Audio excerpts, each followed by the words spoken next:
amigos, aujourd'hui on change de décor, Somos en vacaciones en Espagne et donc on trinque aujourd'hui au jus de mélocotone. Si vous êtes en Espagne, vous savez ce que c'est le mélocotone, c'est de la pêche abricot. Eh bien, on est ravis de vous retrouver aujourd'hui, sous un soleil radieux. Nous sommes donc en Espagne, dans une petite station balnéaire qui s'appelle Miami Playa. Et on a eu envie de sortir le trépied et de faire une courte vidéo. Donc, si nos contenus vous plaisent, eh bien, merci de vous abonner, de liker, vous connaissez, nous mettre des commentaires, ça nous aide beaucoup. Voilà, des pouces bleus. Et donc, maintenant qu'on a dit tout ça, on va démarrer. Marc, qu'est-ce qu'on fait aujourd'hui ? Ah ben voilà, elle vient de me passer la balle. Voilà. Donc, on va résumer brièvement la première partie de la découverte des besoins. Et puis ensuite, on va faire une démonstration sur ce qu'on a appelé l'entre-deux oui. Et puis après, on parlera de la stratégie qui permet d'aider le client à passer de j'ai un problème, ça me gratouille, etc. à je veux une solution parce que j'ai compris l'intérêt pour moi d'agir. Ouais. Donc on va peut-être avoir du bruit à côté, on a des voisins, vous savez, les Espagnols, ils sont adorables, mais ils aiment parler fort. Ouais. J'espère que ça vous plaira, ça nous gênera pas. Ça fait de l'animation. Voilà. Ouais. Alors, pour résumer, la dernière fois, on a vu que la découverte des besoins, elle était préparée, en fait, par la première étape, qui est de créer le climat de confiance et d'être perçu comme quelqu'un de compétent et désireux d'aider. À partir de là, les gens se disent, bon, on va peut-être lui faire confiance, et là, on va commencer à s'ouvrir, à lui dire des choses nous concernant. Mais malgré tout, il faut y aller progressivement. Quand on rentre chez quelqu'un, on met pas le pied dans la porte et on va pas dans le salon, on va pas dans des endroits privés sans l'autorisation. Donc on va y aller par graduation. On a vu que pour ça, on avait besoin d'un outil qu'on appelle l'art de poser des questions. Qui questionne dirige. On a vu qu'il y avait différents types de questions. On a vu qu'il y avait aussi un moyen de creuser pour aller du niveau superficiel au niveau profond en passant par le niveau intellectuel. Donc c'est 3 étapes. Et je sais pas si vous vous souvenez, mais 1, 10, 100, c'est-à-dire 1 point, 10 points et 100 points selon le niveau de profondeur. Donc si on veut faire la différence, il faut vraiment rentrer et aider le client à nous accepter dans son propre univers. On dit aussi le portefeuille se trouve plus près du cœur que de la tête. Voilà. Et ça c'est très vrai. Donc le côté émotionnel, très important. Dès qu'on force, ça braque. Donc il faut arriver à avoir une démarche qui ne force pas et en même temps on a besoin de creuser.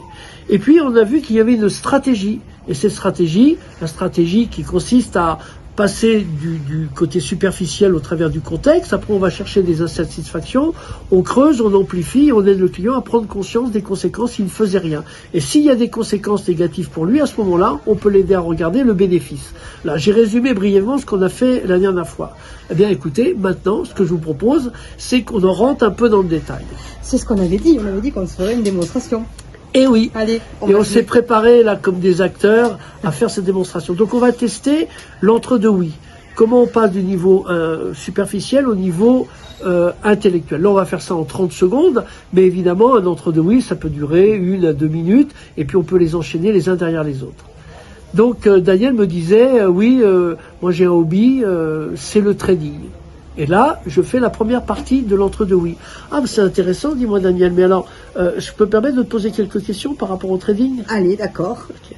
Alors, c'est quoi le trading au juste ? Alors, le trading, c'est une façon, on va dire, je le dis rapidement, phrase, de parier sur la hausse ou la baisse des prix qui sont sur les marchés. Alors on peut avoir différents actifs.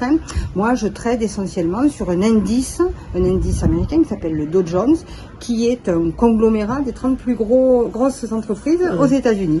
Voilà. Oui, des fois j'achète, des fois je vends. Alors comment on fait concrètement pour faire du trading ? Alors eh bien en fait il faut aller sur une plateforme qui t'autorise à trader. En général, on va pas rentrer dans les détails, mais on va dire que tu déposes des sous et puis tu dis ben voilà, imaginons que là le Dow Jones il est cher, il est à 40 900 et quelques points je crois. Je vais vous dire ça tout de suite. On va dire qu'il est à 40 900 points et je dis ben voilà, moi je pense que il va arriver à 41 000. Et donc, j'achète du Dow Jones, et quand il est à 41 000, bingo, je ramasse. Celui qui a parié que le Dow Jones allait baisser, eh bien, perd. C'est-à-dire qu'il y a un jeu à somme nulle. Il y en a un qui gagne, il y en a un qui perd. Je peux aussi dire que ce Dow Jones va baisser, et s'il baisse, quand mon prix, le prix que j'ai déterminé arrive, je gagne. Voilà, c'est un jeu à somme nulle. Ah ouais, voilà. C'est intéressant. Donc vous voyez, là on est quand même dans le niveau intellectuel et l'échange de l'information. Et puis maintenant, on va aller un peu plus loin. Maintenant, dis-moi, Daniel, qu'est-ce qui t'a amené finalement à faire du trading? Alors moi, j'ai plutôt une formation et une carrière autour des sciences humaines, hein, voilà, et pas du tout au cours des mathématiques. Et donc les mathématiques, ça a été toujours vraiment une grosse souffrance pour moi. C'était quand j'ai fait mon cursus de psycho et que j'ai découvert que je faisais des statistiques, c'était catastrophique. Et à un moment, je me suis dit, ok, eh ben, je vais rentrer dans ce domaine qui est la finance. Hein. La finance m'intéressait également, et donc j'ai pris ça comme un défi, voilà. Et je me suis rendu compte qu'en fait, c'était pas du tout un sujet mathématique, c'était un sujet, alors là, c'était une grosse découverte, un sujet de développement personnel, parce que le gros sujet en trading, c'est la maîtrise de ses émotions, surtout quand on fait du trading à court terme, quoi. Voilà. Très bien. Et vous avez compris que je pouvais un peu creuser encore. Ah bon, explique-moi les émotions, etc. Et vous voyez comment, à partir d'un sujet entre guillemets banal, le trading, la personne donne quelques informations sur ce que c'est, et puis à un moment donné, eh bien, si on écoute, qu'on ne porte pas de jugement, qu'on n'évalue pas la personne, qu'on ne cherche pas à l'orienter, naturellement, elle va à un endroit où elle parle d'elle. Elle parle donc de la façon dont elle vit le trading. Là, on est dans le niveau profond.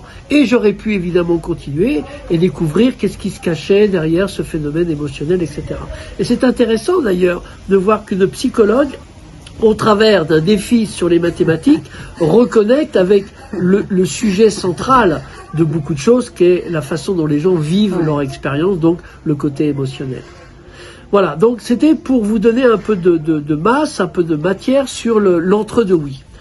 Vous pouvez d'ailleurs très facilement, avec aussi bien un proche, un enfant, votre conjoint, vous intéresser suffisamment à la personne et découvrir que simplement en l'écoutant, en reprenant ses mots, en acceptant d'être porté par la dynamique qui consiste à aller vers le niveau profond, et de découvrir des choses que les gens n'ont jamais ou très rarement dit à d'autres, et ça en quelques minutes seulement. C'est la magie de l'écoute. Donc nous avons vu l'entre-deux oui, et maintenant on va regarder la stratégie. Vous voyez, la stratégie qui permet d'aider un client à passer de j'ai un problème à je veux une solution. Et donc là, au-delà même de je veux une solution, ensuite de l'amener à prendre conscience de ce que ça va lui rapporter d'avoir cette solution. Et comparer au coût du problème avec le bénéfice de la solution, vous avez un grand écart. Et c'est la valeur. Donc on va aller chercher à créer de la valeur. Et vous voyez que plus ça a de la valeur pour le client, par rapport à son propre univers, par rapport à ses propres émotions, par rapport à sa propre vision, plus c'est facile ensuite de parler argent et de présenter le prix. Et si le prix, par bonheur, est inférieur à ce que la personne gagne, eh bien, vous avez quasiment vendu à 80%. Donc vous avez là une stratégie qui demande à être travaillée. Ce n'est pas dans les quelques minutes qu'on va passer ensemble que vous aurez tous les éléments de la stratégie. Donc effectivement, ce n'est pas en quelques minutes que on peut comprendre, s'approprier un peu selon l'expérience que l'on a, vous voyez, mais l'intégrer et le mettre dans une pratique qui permet d'obtenir ce résultat-là, évidemment, ça demande un petit peu de travail. D'ailleurs, à ce propos, je pense que Daniel a quelque chose à nous dire. Oui, nous sommes en train de préparer une masterclass durant laquelle vous pourrez nous poser toutes vos questions, dans lesquelles... Nous sommes en train de préparer une masterclass pour la fin du mois de septembre, une masterclass durant laquelle vous pourrez nous poser toutes vos questions et durant laquelle nous aborderons tous les aspects de l'entretien de vente et dans lequel nous vous donnerons des pépites. Alors restez à l'écoute, hein. Bientôt vous aurez le formulaire pour pouvoir vous inscrire et réserver votre place. Voilà. Donc quand même vous donner un peu de billes. La première chose, on entre, il y a des portes d'entrée. Et ça passe par le contexte, par les questions de situation, c'est-à-dire des choses très générales, comme par exemple, comment vont les affaires en ce moment, de quoi est constitué votre parc automobile ou vos parcs de machines, voyez. Et ce sont des questions qui peuvent être des questions fermées ou des questions ouvertes. Parlez-moi un peu de comment se passe la production, quel est votre rapport avec la concurrence. C'est toutes ces petites portes d'entrée. Mais ces portes d'entrée nous amènent à quoi? Nous amènent à des réactions de la part du client. Ça peut être, ah bah oui, effectivement, en ce moment, c'est dur. Ah, là, vous tenez quelque chose. Oui, en ce moment, notre production, on a une demande accrue, on a du mal à suivre. Vous voyez, ça, c'est une insatisfaction, c'est ce qu'on appelle un problème. Et dans la définition de problème, c'est très positif, c'est la situation actuelle comparée à la situation souhaitée. C'est ça un problème. Donc la personne vous donne la situation actuelle, et la situation actuelle est une insatisfaction. Donc, souvent, on est tenté de dire, ah bien justement, avec notre nouvelle machine, vous pourrez augmenter la production. C'est beaucoup trop tôt. Le client n'est pas prêt encore à prendre une décision ou à considérer les choses sous cet angle. C'est trop tôt. Donc, soit le client manifeste une insatisfaction, et la plupart des vendeurs tombent là-dessus à bras raccourcis ou comme la fin sur le monde, voyez, et tout de suite parlent de solution. C'est trop tôt. C'est beaucoup trop tôt, voyez. Parce qu'il n'y a pas assez de motivation de la part du client. Ils sont en train de manger. Donc, vous parlez des Espagnols, incroyable, incroyable. Là, et puis après, c'est la musique. Après, le soir, c'est le flamenco. Et le flamenco classique, je peux vous garantir, il faut vraiment s'accrocher. Bon, enfin bref. Donc, vous avez, la personne vous parle d'un problème, et vous allez l'aider à prendre conscience vraiment de son problème. Là, elle est extérieure au problème. Donc, en lui posant des questions sur l'impact, par exemple, et dites-moi, est-ce que vous pouvez m'en parler un peu plus? C'est-à-dire, expliquez-moi, mais ça a quoi comme impact aujourd'hui? Sur le plan financier, sur le plan de la motivation, sur le plan des clients, sur le plan des collaborateurs, peut-être par rapport à votre famille, tout dépend du contexte, vous voyez? Parfois, le gars, il a tellement pas les outils qu'il faut, qu'il passe ses samedis et ses dimanches à faire des factures. Et si vous êtes à propos d'un logiciel qui aide à faire des factures, avant de lui dire que ça va lui faire gagner du temps, il faut quand même l'aider à prendre conscience de ce que ça lui coûte. Voyez, ça sert à ça, les questions d'impact. Et puis après, une fois que c'est bien, qu'il est bien au cœur de son problème, dans le présent, vous l'amenez dans le futur. Et vous l'amenez simplement à mesurer, à calculer, à imaginer les conséquences si ça continue comme ça. Et c'est ce qu'on appelle la question de conséquences. C'est une question qui va impliquer le client à la solution de son propre problème. Il sait peut-être qu'il n'y a pas de solution, mais maintenant il passe de j'ai un problème à mon Dieu, il faut que je trouve quelque chose, parce que j'en ai marre d'en avoir marre. Ça, c'est une sacrée formule. Ouais. Hein, tant que les gens n'en ont pas marre d'en avoir marre. Et c'est ça le recadrage. Il n'y a pas de vente sans recadrage. Alors là, on le prend dans le domaine, par exemple, d'un système d'alarme.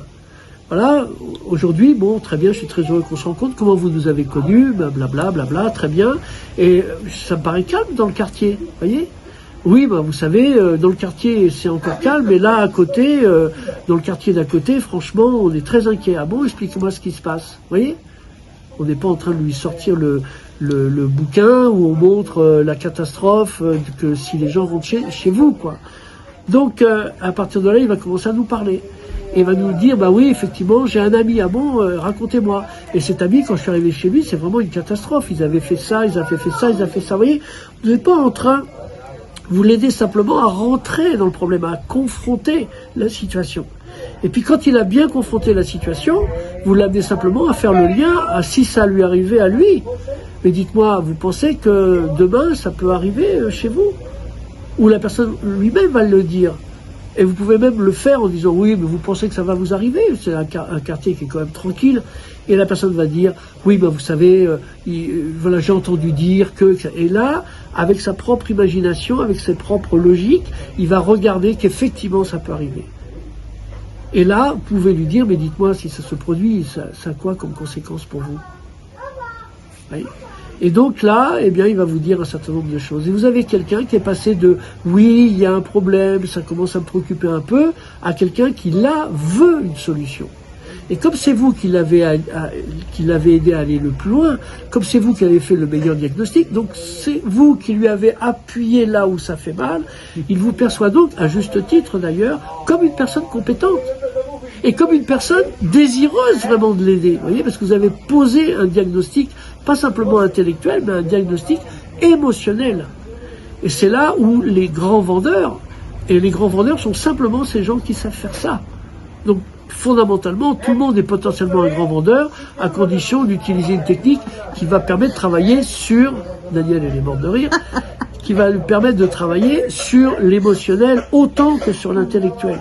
Hein? le portefeuille est plus proche du cœur que de la tête, c'est là qu'on en prend vraiment conscience. Et sur cette base-là, vous n'en avez pas vraiment terminé, puisque qu'est-ce que vous allez faire à partir de là? Quelque chose de très simple, vous allez l'amener à évaluer le coût que ça a, ce problème. Vous voyez? Quand vous avez votre maison saccagée, quand vous appliquez la moitié de vos biens ou de certaines valeurs et vous serez remboursé peut-être 30% de cette valeur-là, vous avez vite fait de faire le compte. Et puis également, vous pouvez l'amener à regarder les bénéfices psychologiques, de sécurité, de sentiment de bien-être, de sentiment de protection. Vous voyez, tout ça, c'est une certaine valeur. Donc le coût plus le bénéfice psychologique, c'est la valeur ajoutée, c'est le retour sur investissement. Tu vois, parfois on dit il faut faire gonfler la valeur perçue. Et alors dans le marketing en ligne, on gonfle la valeur perçue en donnant des tas de choses, tu sais, comme font les camelots là sur les marchés. Et vous n'allez pas payer 10 000, ni 5 000, ni 2 000, enfin voilà. Alors que la véritable valeur perçue, elle est là, quoi. C'est à l'intérieur de la personne qui a créé. Ouais. Donc c'est, vous voyez, le rapport entre la démarche et le process, logique si vous voulez, et la démarche psychologique. Très important de concilier bien les deux.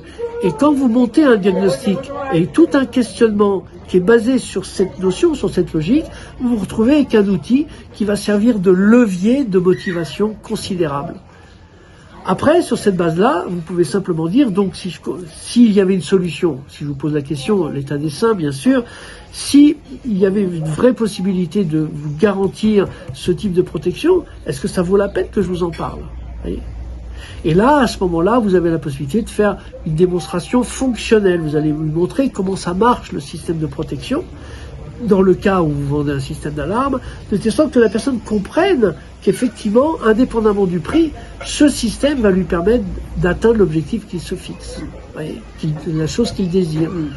Et là, si votre prix rentre, d'abord, par rapport à la concurrence, si vous voulez, mais si votre prix rentre, non pas dans son budget, mais dans la valeur que vous avez créée, si ce prix est perçu comme inférieur à la valeur créée, alors vous avez vendu. Et vous pouvez faire un one-shot si vous êtes préparé sur le plan administratif, ou alors vous pouvez rentrer chez vous, dans certains cas vous avez besoin de le faire un devis, faire un plan, etc., associer des documentations, de telle sorte qu'on se retrouve dans la présentation de création et présentation de l'offre, de telle sorte que la personne puisse se réassurer au travers de votre offre de la décision qu'elle a prise pendant la découverte des besoins ou à la fin de la découverte des besoins. Comme on l'a présenté dans une vidéo précédente. Exactement. Oui. Voilà, donc je pense qu'on va en terminer là par rapport à la découverte des besoins.